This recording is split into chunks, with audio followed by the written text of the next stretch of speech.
안녕하세요. 남강호입니다. 오늘은 오라클 이야기를 해보겠습니다. 오늘은 진짜 중요한 날입니다.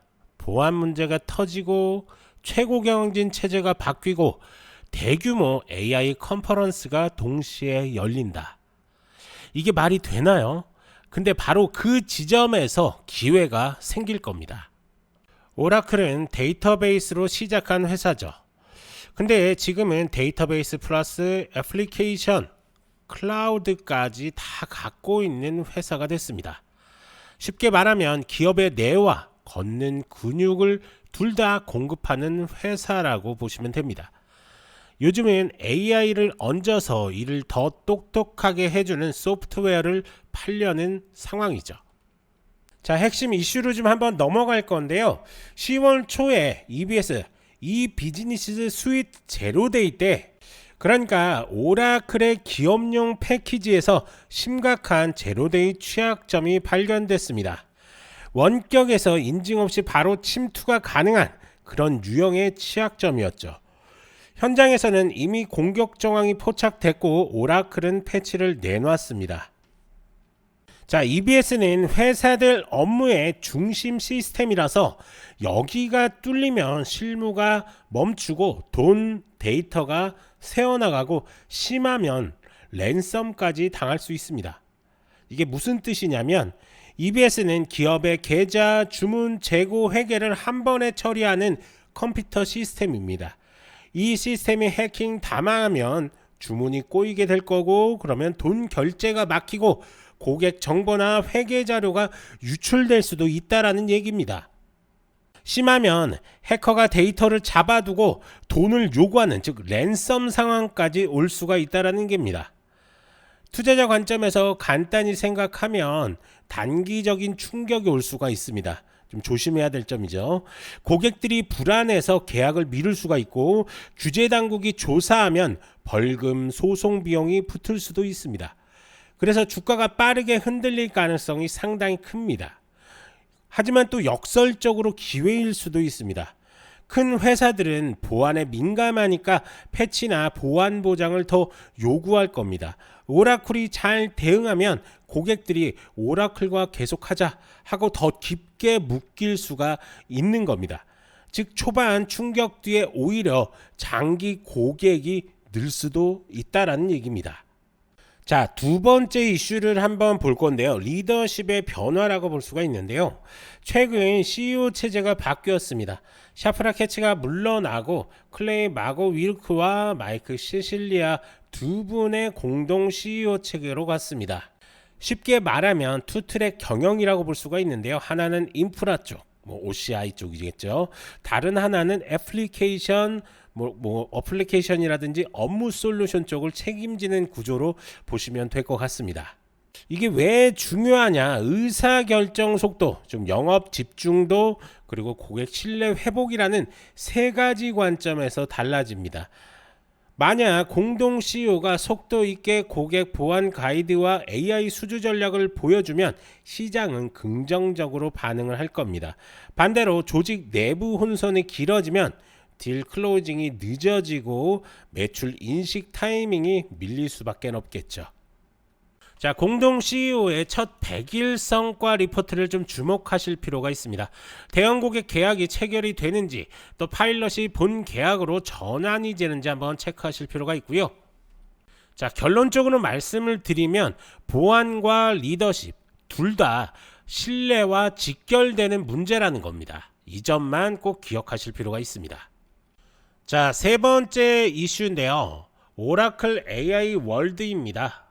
오늘부터 라스베가스에서 AI 월드가 열립니다. 이 행사 주목할 만한 포인트 5개만 한번 짚어볼 건데요. 자, 우선은 OCI 인프라, AI 인프라 로드맵입니다. GPU, 가속기, 네트워크 구조 발표가 나오면 바로 수주 모멘텀과 비용 구조가 연결이 될 겁니다. 그리고 두 번째가 애플리케이션에 AI를 넣는 방식인데요. ERP나 HR 솔루션 안에 에이전트가 들어가 매출을 어떻게 바꿀지 한번 체크할 필요도 있겠습니다. 보안 아키텍처 개선안 역시 한번 보셔야 되는데, EBS 취약점 이후 나온 보안 패키지가 실제로 어떻게 설명이 되는지도 한번 확인할 필요가 있습니다. 그리고 네 번째가 고객 레퍼런스인데요. 파일럿에서 본 계약으로 넘어가는 사례가 공개되면 시장 반응이 상당히 클 것으로 보입니다. 그리고 마지막으로는 파트너 생태계입니다. 모델 제공자, GPU 벤더와의 협업 구조, 이게 정말로 중요할 것으로 보입니다. 자, 결국에는 발표가 멋지다, 이게 중요한 게 아닙니다. 발표 속의 수치, 가동률이라든지 청구 단가, 수집 금액이 실제로 매출이 현금으로 연결될 수 있느냐가 핵심 포인트다 라고 이렇게 볼 수가 있습니다. 자, 우선 차트를 한번 보면서 설명을 좀 이어갈 건데요. 지금 보시는 것처럼 이렇게 우상향으로 흘러가고 있는 그런 움직임 가져가고 있습니다. 하지만 올 초에 한 번의 큰 폭의 낙폭 이후에 지지율 반등 나오면서 상승세를 유지하고 있으니까요. 이런 움직임들도 한 번씩은 체크하실 필요가 있습니다. 자, 계속적인 우상향 이후에 폭락 한번 보여주고 나서 반등 나오는 모습, 그러면서 다시 한번 고점들을 계속적으로 뚫어주고 있습니다. 자, 지금도 보시면 최근 움직임에서 확인할 수 있듯이 단기적으로 숏 시그널 중입니다. 지금 하락 위험이 좀 더 있다라고 이렇게 판단이 좀 들고요. 대신에 보시는 것처럼 이렇게 하락 추세에서 지지율 반등 나올지, 아니면 한 번 더 이 추세가 무너지면서 이 선까지 밀릴지는 조금 더 지켜봐야 될 것 같습니다. 하지만 여기서 큰 폭의 상승이 나왔을 때를 보시면 엄청난 거래량이 들어왔죠. 이 거래량 때문에 지금까지 이 가격대를 어찌됐든 방어해주고 있는 모습을 확인할 수가 있는 건데요. 이제부터가 이 구간에서 어떤 식으로 움직일지 이 시그널 꼭 체크하면서 매매에 좀 임하셔야 될 것 같고요. 우선 그러기 위해서는 지금 오라클이 가지고 있는 리스크도 한번 체크를 하실 필요가 있습니다. 자, 크게 네 가지로 볼 수가 있는데요. 자, 첫 번째, 보안 리스크의 재발입니다. 제로데이가 또 나오면 상황이 더 안 좋아질 겁니다. 제로데이는 해커가 아직 패치되지 않은 보안 구멍을 이용을 해서 공격하는 걸 말하지만, 오라클이 최근에 EBS에서 실제로 제로데이 공격을 당했죠. 만약 이런 취약점이 또 나온다면 고객 기업들은 오라클 시스템은 위험하다는 인식이 퍼지게 됩니다. 그러면 신규 계약이 늦어지고 기존 고객도 다른 솔루션을 검토할 수밖에 없겠죠. 그렇다고 한다면 신뢰가 한 번 더 흔들리면서 매출보다 평판 리스크가 더 크다는 의미로 해석할 수 있습니다. 자, 두 번째가 원가 구조의 압박인데요. 오라클의 클라우드 AI 서비스는 GPU 서버와 대규모 데이터 센터 전력에 의존합니다. 그런데 GPU 가격이 오르고 전력비도 높습니다. 이런 비용은 매출보다 먼저 발생하기 때문에 단기적으로는 이익률, 즉 마진이 줄어들 수밖에 없습니다. 즉 성장 중이지만 초기엔 돈이 많이 새는 그런 구조라는 거죠. 매출은 늘어나도 순이익이 늦게 개선될 수 있다는 뜻입니다. 자, 세 번째가 고객 의존도인데요. 몇몇 메가딜에 너무 의존하면 리스크가 커질 겁니다.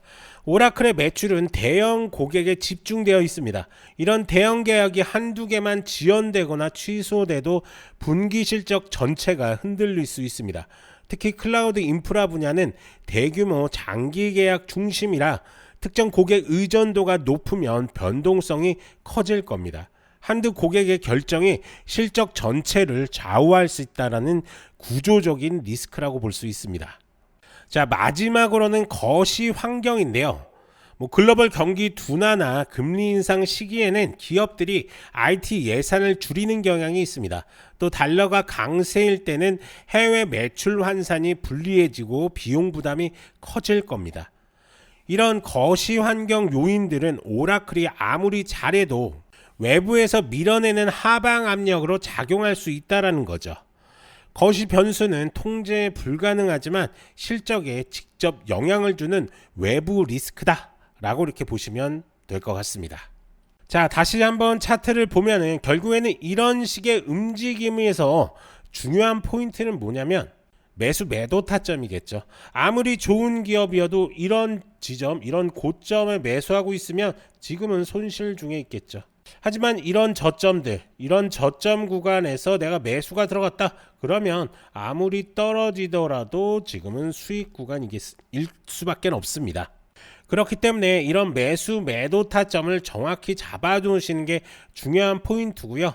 제가 지금 쓰고 있는 이 황금선 지표를 쓰고 싶은 분들이 참 많으신 것 같습니다. 아무래도 매수 매도에 유용하게 사용이 가능하기 때문에 그런 것 같은데요. 우선은 트레이딩 뷰가 좀 필요합니다. 전 세계 90% 이상의 트레이더들이 쓰고 있는 트레이딩 뷰 꼭 설치해 놓거나 가입하시는데 한 30초밖에 안 걸리니까 요거 하나 설치해 놓고 가입까지 진행해 놓으신 후에 자, 영상에서 이 더보기란 설명란에 더보기란 클릭하시면 지표 상단 문의가 뜹니다. 그러면 다시 한번 클릭, 그러면 이렇게 설문조사지가 나오는데요. 여기서 부자되는 지표 클릭, 전화번호 남겨주시고 개인정보 수집에 동의한 다음에 제출까지 넣으시면 저희가 순차적으로 어떻게 사용을 해야 되는지, 어떤 식으로 수익을 봐야 되는지까지 자세하게 설명을 드릴 테니까요. 부담 없이 문의 남겨주시면 되는 거고요. 그리고 해외 거주하시는 분들도 마찬가지입니다. 해외 국가번호 포함해서 전화번호 남겨주시던가 아니면 메신저 아이디, 뭐 카카오톡이라든지 텔레그램 아이디 남겨주시고 그러면 이메일까지 이렇게 남겨주시면 저희가 순차적으로 연락을 드리도록 하겠습니다.